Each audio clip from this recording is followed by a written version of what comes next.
Hi there, it's Jan here at JM Tennis, and today I'm going to talk about my top 5 reasons why Roger Federer is still out there and still winning those Grand Slams.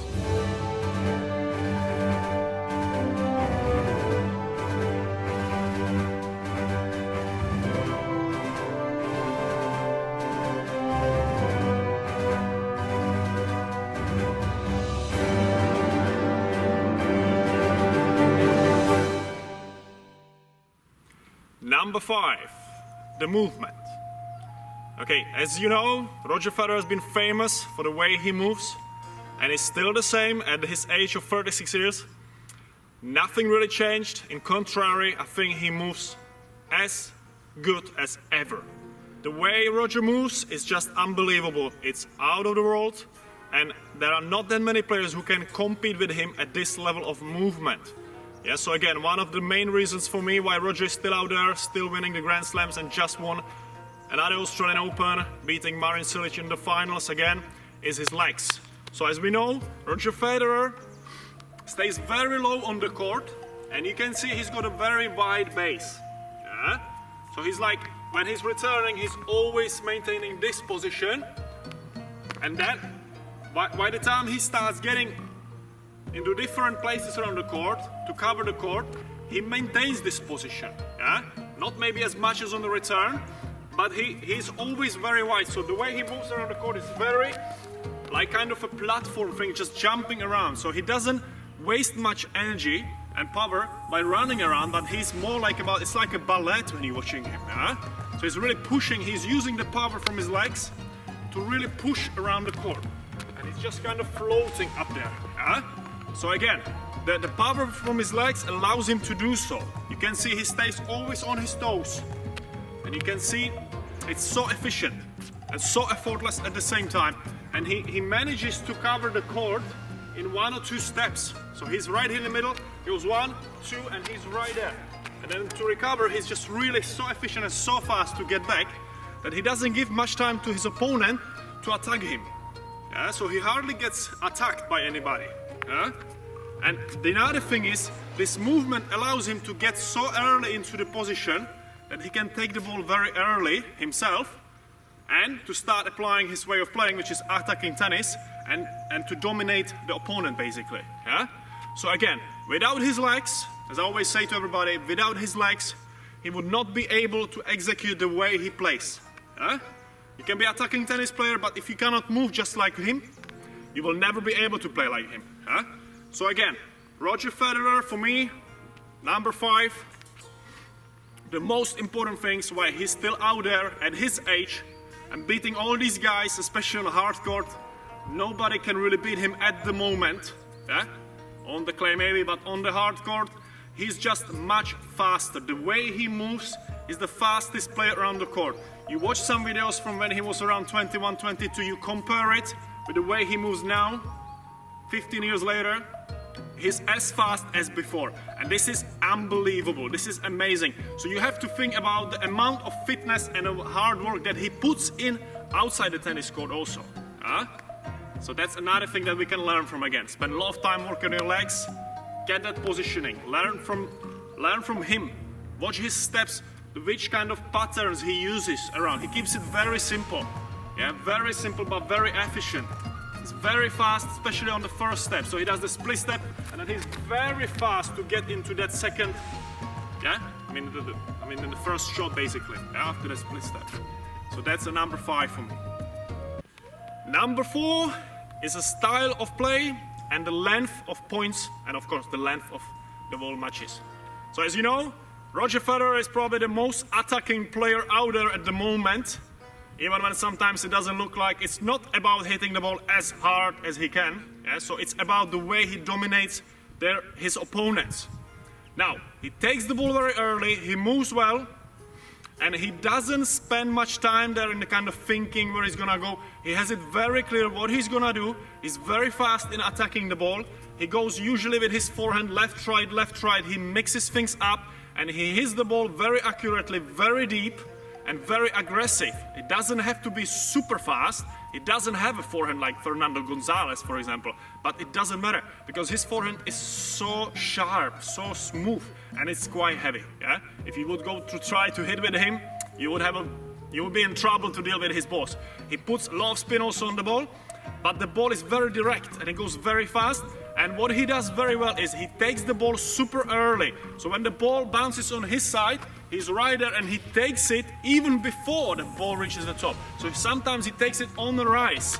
And what this does again is it doesn't give a time to his opponents for fully recovery. So they are constantly on their back foot and he keeps attacking all the time. And what Roger does so well, makes sure that the points are very short. Yeah? He's not gonna be out there on the court trying to rally with you from the baseline just like Djokovic, Murray or Nadal used to do back then.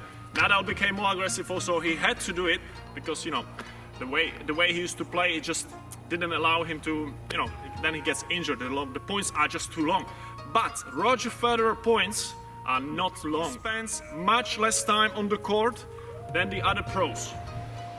You can also see he doesn't really lose on the hard courts. He doesn't lose a set. He doesn't really get broken on the serve. Yeah? He wins usually 3 sets, matches. Then in the final now in Marin Cilic, he got into 5. Marin got him into 5. He played very good. He was very aggressive, Marin.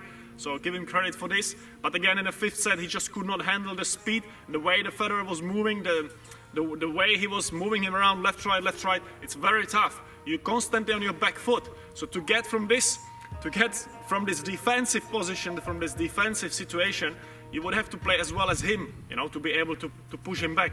But, so that's the thing. As long as Federer will be dictating at this speed, at this pace, and as long as he's gonna be moving and taking ball so early, it's gonna be very hard for anybody out there to even compete with him. Never mind beating him, that's another level. And just to be able to stay with him, it's so hard. He makes it so difficult. He completely breaks your rhythm with his rhythm. If you don't adjust your game to be able to stay with him at that level, at this speed, you have no chance, basically. Yeah, you're gonna be just collecting the ball. So again, number 4 for me, the shortness of the balls, the way he takes the ball super early, and that he doesn't spend so much time on the court. So also, this allows him to play, to save energy at the same time. Yeah. So imagine, Roger Federer just plays in a Grand Slam 3 sets to win the match. He spends there 1 hour 25 minutes, 1 hour 10 minutes in average, you know. So then it allows him to get to the finals and he's less tired than the other guys. Yeah? The other guys, they may be battling 4 or 5 sets. By the time they get there, they are much more exhausted. He's not, he's much more fresh because he's playing this attacking way of tennis. He's not gonna be there to defend. Even when somebody serves, even when he's returning, he hits that return, the guy hits the first shot, and then Roger Federer tries to attack straight away. Yeah? He's not on the back foot. He always gets back from the back foot on the front foot. He gets himself in the position to dictate all the time. And this is what allows him to keep the balls very short. Yeah, that's why he's 2, 3, 4 balls max. That's it, end of the rally. You don't see 5, 6, 7, 8, 9, 10 balls rallies. Not much. Yeah? Keeps the points very short. So very effective, he gets less tired and he can last longer. And this way of playing also allows him to be there still at his age, 36 years of age, winning Grand Slams. If you'd have told me this 5 years ago, I would have been, even me, when I'm a big fan of him and I always thought that he's gonna be there, even me 5 years ago, I would probably tell you, I don't know if he's gonna win another Grand Slam. 5 years ago. Now we are here 5 years on, and this guy keeps winning Grand Slam after Grand Slam. He's on number 20. It's unbelievable, and he can go much more. If he sustains this level of fitness and the way he plays, with the sharpness of his forehands and backhand, he even improved his backhand in recent months. Nobody can stop him. Nobody can stop him at this moment. Djokovic is not there right now mentally. Physically, yes, he's probably the only guy who can handle him with the if we're talking about the speed around the court.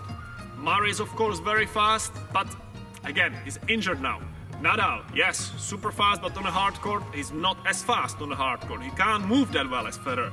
So at the moment, unless somebody young will come up and will be playing the similar way, at the similar speed, then maybe he can do it. But again, mentally probably not. So at this moment, I would say Federer for next 2, 3, 4 years at least he's gonna win more Grand Slams. That's my prediction. If you don't agree, you can comment below. We can have a nice little discussion about this. But what I've seen in the last couple of months, especially now, this Australian Open, this was something special that we just witnessed here. And we're gonna see more of this. And I'm sure at the Wimbledon, already we're gonna see another amazing show. Number 3, serve accuracy. Okay, so when we look at the Roger serve, again, out of the world. Completely different than the others. The number of aces, improving. Game by game in Australian Open, he's been improving. He's been hitting more aces every game by game. The percentage of the serve, unbelievable. The first serve's in above 75% most of the times. He is behind his serve. He wins most of the points on his serve. But, of course, it's not just about the speed of the serve. He has a very sharp serve. It goes fast, of course, but it's not the biggest serve in the game, but it's very well placed, very accurate. He manages to hit the corners, to hit the right spots on the court. You could see even big guy like a Marin Cilic, you know, even if he can reach and can just stretch for the return, he could not read that serve. So again, he's very accurate, and Roger Federer, what he does very well, he hides the serve, so the players, they can't really read the ball. They can't judge where it's gonna go exactly. He really decides very last second. Even he makes it look like that even him doesn't know where the ball's gonna go. Yeah, it's so unpredictable. You never know if he's gonna go right, left, or in the body, or out really short out wide on the second serve, for example. So again, the serve accuracy is crucial in his game. And his great serve and the great placement of the serve allows him to set himself up for that attacking forehand, which comes usually right after. Usually right after. If you don't have a great return to put in his backhand, you're gonna be most likely again on the back foot, just running around the court, left, right, collecting the ball and trying to get it back. And he's gonna be dictating you all the time, and it makes it so difficult for players to get out of it. It's very hard, and he puts them constantly under the pressure. Yeah, so again, number 3 for me, amazing ability of Roger Federer's serve. And again, I think his serve improved in recent weeks. He spent time on it this winter, past winter basically. I can feel it, it's so confident. When he comes on the serve, he knows what he's gonna do, and you know that it's gonna go either way, but it's gonna be well placed, and it's gonna be more likely ace or unreturnable serve, or the guy's gonna return it very short, and then Roger Federer can dictate again. So again, fantastic serve, you know, and that makes life much easier basically. So let's get into number 2. Number 2 for me would be a mindset. So again, all these things I mentioned before are great, but it would not work if Roger Federer didn't have his mindset that he has at the moment, or he ever had. Actually, I want to say again, I think that Roger Federer at the moment, he believes the most at the moment that he can beat anybody and he can win anything that he touches at the moment. That any tournament he plays, he believes he can win. And again, this is very crucial. So we're always talking about the self-belief and the level of confidence. Yeah? If you're not confident enough, or if you're not confident like Roger Federer, you can have a similar game, you go for it, but if you're not gonna believe yourself, it's just not gonna work. So again, very important is your mindset, is if you really believe yourself, the self-confidence. You can see very clearly, the moment Roger Federer enters the court, he's there, he's in the momentum, he's in the zone. And you can see that in his eyes that he's there to win. He's not going on the court to try to win like others. You know, like he played against Chang the other day, and then Chang says, oh, I will try to go on the court and try to win. And then what happened was, at the end, he didn't even finish the match basically, he retired. But you could see that he was not there to win. He was not there to beat him. So from the body language point of view, he never believed he could beat Federer already the moment he was stepping on the court, or even before in the locker room. And again, this is wrong. I mean, of course, he's a young guy, 21 years of age, you know, got in the semi-finals, fantastic achievement, you know, credit for this. But if you're coming in the match with that mindset that you're not gonna win, that you're just gonna try to win, and if the other guy like Roger Federer is going there to win, and he's gonna go for every single ball to win, you're more likely to lose against him, of course, you know, because that's at that level. That's the difference at that level. Yeah. So again, the mindset, very important. you're coming on the court again, you have to believe you're going there to win. Because that's what it's all about in tennis. If you don't win, you're just gonna lose. There's nothing between, If you're going there, if you're gonna go there, try to win, you're gonna be just trying to win, which means you're not winning. Trying to win is losing. If you see what I mean. If I'm gonna be trying to win on the tennis court, I'm not gonna win. I'm gonna be trying to win, so I'm losing all the time. Because if you're losing, you're trying to win, but you didn't win yet. So it's very important how you set yourself up in your mind. If I'm gonna be thinking, okay, I'm going there to win. I'm gonna win. I'm gonna win every single point. I'm gonna do everything possible to win. And I'm gonna win this match. I don't know how, but I'm gonna win it. Now this changes the momentum and you're gonna get in a different frequency. Yeah, so again, Roger Federer understands this very well. He is there, he's a winner in his mind. He goes on the court to win. He's not gonna go on the court to play with you and have fun and all this. Of course, he has a fun, but he's going there to win. At that moment, he's a soldier and he's gonna go there and do anything possible to win every single point and to wrap up the match and get to the next stage in the tournament. So again, mindset for me, one of the most important things, why Roger Federer is still out there and winning everything he can at the moment. Number one thing for me, the most important, is the hunger. It's the motivation. Yeah?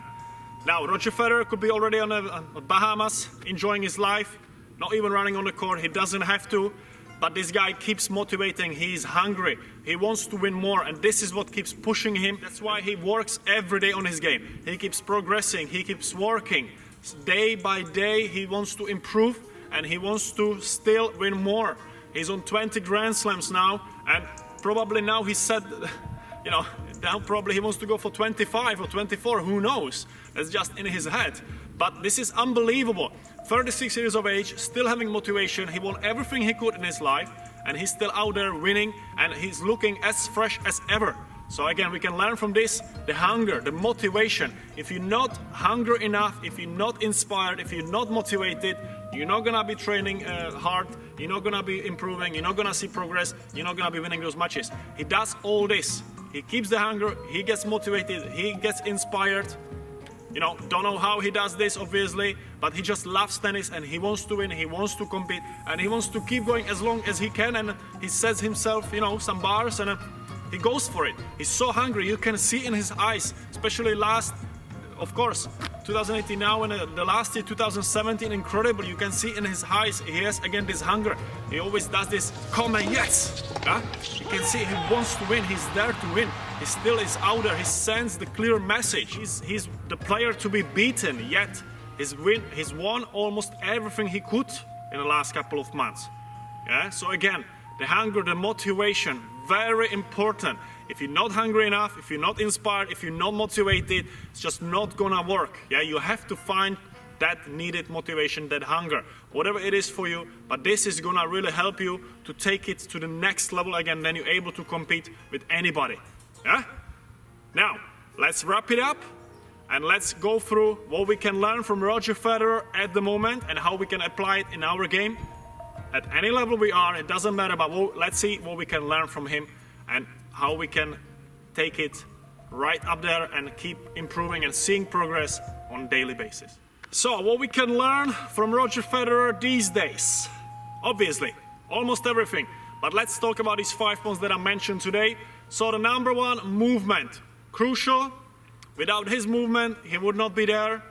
So let's spend a lot of time on the way you move around the court, positioning, the strength in your legs, recovering, trying to, if you're attacking player, you want to be getting in the position very early to be able to take it early on the rise, just like him, put your opponent under pressure, and you move as much as you can, so you spend loads of time on your movement. The second thing was the style of play, the length of points. He keeps it nice and short. So again, if you're attacking player, that's what I like to, I always like to see this. I want to see a little bit more attacking players. But even if you're defensive player, it's fine. But let's say you are attacking player right now, so you keep the points very short. You're taking the ball early, you're putting your opponent under maximum pressure, and you're moving him left, right. Sometimes you mix it up, nice drop shot, just always place the ball away from him, get him out of position, but you want to keep it short, yeah? So you're coming up with a forehand. You can go around the backhand, just play forehand inside out or inside in, perfect, but you're always trying to keep it nice and short. So whatever your tactic is, you go for it. Yeah, his way of playing is attacking game, keeping points very short, not getting super tired, you know, and that's why it allows him again to keep going for a very long time. So let's learn from this again. Yeah? Number 3 would be the serve and the accuracy. You go out, you take the basket of the balls, and you do serves at least 3 times a week if you can. If you don't have that much time, at least do 1-2 hours a week. Just spend 1-2 hours a week on the serves. If you don't do it at the moment, if you do it, you do more, of course. You know your limits. But it's important, again, you put your cones in a place on the court and you go for the target. So for example, if I'm serving from the right side, down the middle, I always put cone down here or chair or something, and I'm trying to hit it, and I keep serving until I'm not hitting 90 or 85% of the serves into that corner. Yeah? Same goes for the if I'm go out wide. So you're focusing on the placement of the serve first, and then you can start adding more power. But again, the placement is crucial. As we can see, Federer doesn't have the fastest serve, but well placed, and the guys, they can't return it. They just cannot handle it. They cannot cope with him. It's so hard to return it when it's well placed, you know. So at that moment, the speed comes second. The placement is more important. So let's learn from this again, from the way he places the serve right in the corners. Now, number 4, we're getting into the mindset. So again, as I said before, remember these things. You have to believe. You have to believe in yourself. You have to believe in your game, and you have to think that you are a winner. Yeah, you're going on the court to win.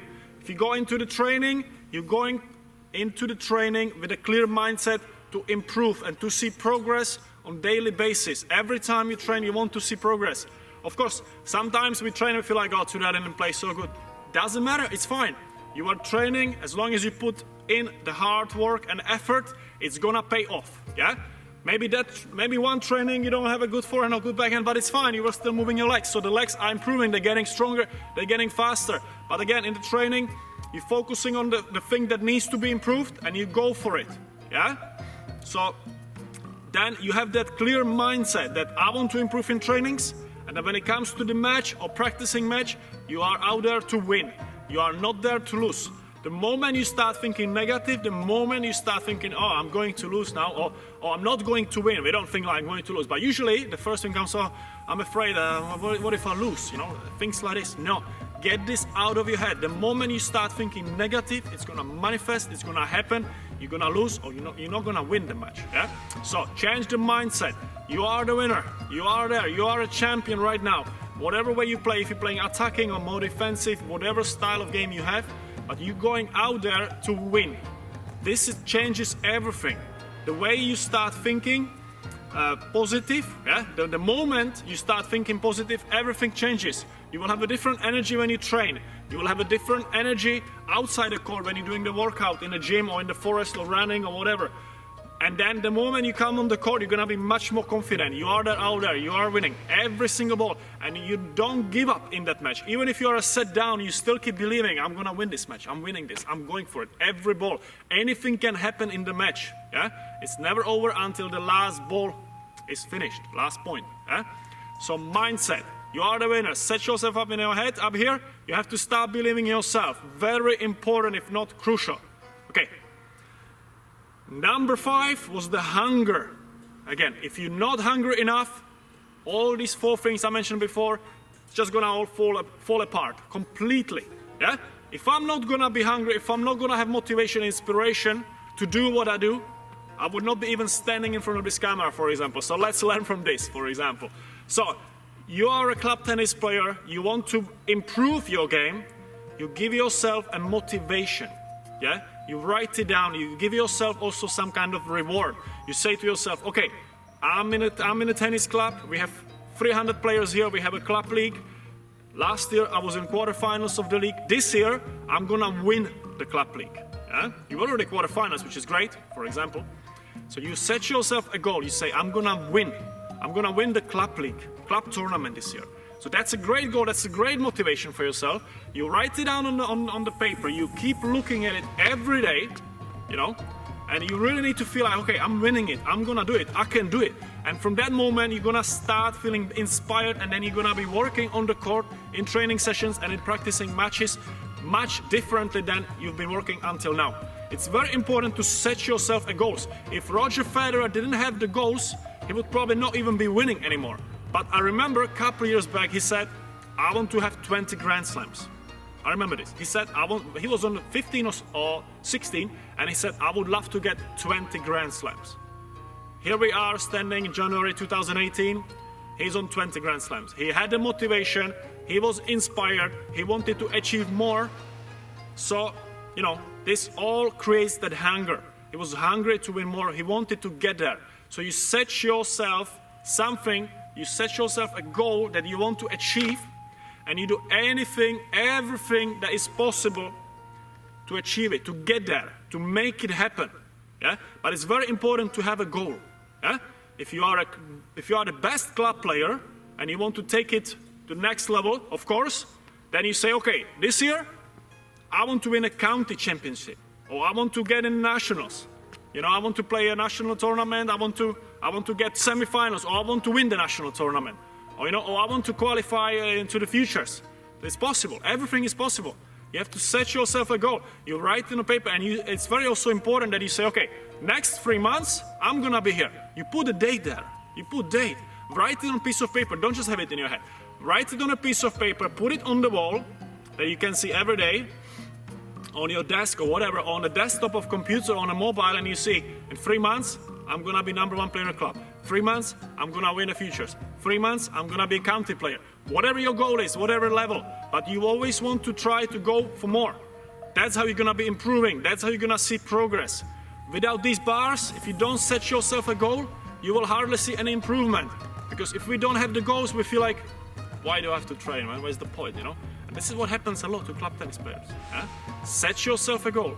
Be different. Stand out from the crowd. You know, be that player that is training much more on the court in the tennis club than everybody else. And everybody's going to be saying, look, he's going crazy, man. He's serving down 1 hour long. Yeah, I don't care what they think about me. Don't worry about what others think about you. You work on your goal until you achieve it. It is possible. Anything is possible if you dedicate yourself and if you believe in yourself that you can do it. So whatever your goal is, write it down in front of you, keep looking at it, and of course, take action. If you're gonna just write it down, look at it every day, it's not gonna happen, it's not gonna manifest if you don't take the steps in order to do it. Yeah? So take action. If I want to improve the backhand, you can also break it down. I need to improve my backhand. This is why I'm losing my matches. My backhand is not good. Write it down. In the next 2 months, I'm gonna take my backhand from here to here. And you do anything possible to make it happen. You learn from whatever resources you can learn. You work with your coach, you know, or you can check also my videos, of course, about the technical things and all this. But again, as I'm always saying, the mindset is the most important in tennis, 90%. So be hungry, be inspired, set yourself a goals, start thinking positive, go out on those courts and train with a positive energy. It's very important when you train that you believe in, I'm training here to improve. Every day I'm improving. I'm going for it. Every day I'm moving up. Even if you have a bad training session, don't worry about this. One bad training session doesn't change anything. It's fine. It's just gonna help you probably, you know, as I said before. Maybe the legs go stronger that training session or ball toss improve. Things like this. But you keep working on daily basis and you will see in a couple of weeks and months, you're gonna achieve whatever you want to achieve. It is possible for all of us, as long as we go for it and as long as we are inspired. I hope you liked what I've been talking about today. These were my top 5 reasons why Roger Federer is still out there and beating anybody he can. And if you liked what you just seen, subscribe below and also sign up at my site jmtennis.net, where you get a free instant access to my online tennis training program. And I will look forward to see you there and to show you everything I've learned over the years and everything I've been applying on and off the court. And I will help you to transform your tennis game and to take it to the next level. I'll see you there.